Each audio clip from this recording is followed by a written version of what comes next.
Pour ses derniers hommages au docteur Galamido, décédé à Kinshasa le 16 janvier 2025, la famille a convié l'assistance à l'espace funéraire de l'hôpital du Cinquantenaire. Une fois le corps inerte exposé, la cérémonie a débuté par une courte prière avant le mot de la famille Mido qui a remercié l'assistance pour son accompagnement en cette période douloureuse. De la biographie du défunt Gala Mido, lue par son jeune frère Jean-Claude Mido Mbouete, directeur général adjoint de l'Agence congolaise des grands travaux, l'on apprend que c'est en 1946 à Aketi, dans l'actuelle province du Bazouélé, qu'était né l'illustre disparu.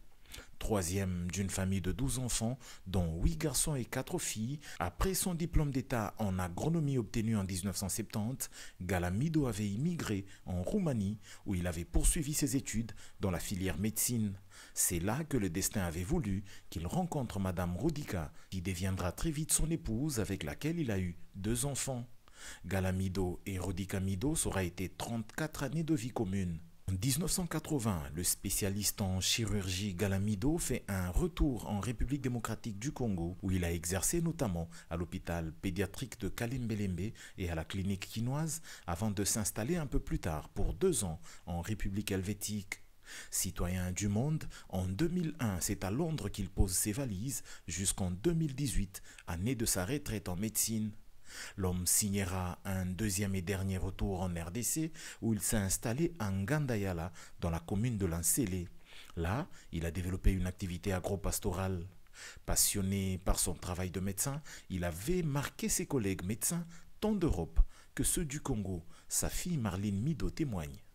Mon papa était un homme unique qui a cru en nous et nous a donné l'amour inconditionnel. Je manque le mot pour décrire combien il comptait pour nous. Ses collègues congolais de Roumanie décrivaient mon père comme un homme social, plein d'amour, très élégant, chic, toujours de bonne humeur et disponible aux autres. Même si tu n'es plus là, papa, ton héritage, conventionné si haut, ferait toujours partie des enfants et de maman. Tu resteras dans notre mémoire et pensée pour toujours. Ce témoignage a été suivi d'une prédication du pasteur Jean-Cy. L'homme de Dieu parlant à l'assistance présente à cette cérémonie l'a exhorté à donner sa vie au Christ pour être sûr un jour de rencontrer le Créateur. Toutes nos richesses resteront ici-bas et nous ne devrons pas nous enorgueillir. Bien au contraire, restons disposés à aider les autres avec cette richesse que Dieu nous a donnée, avait conclu le prédicateur. Juste après, l'assistance a été conviée au dépôt des gerbes de fleurs, les officiels présents en premier.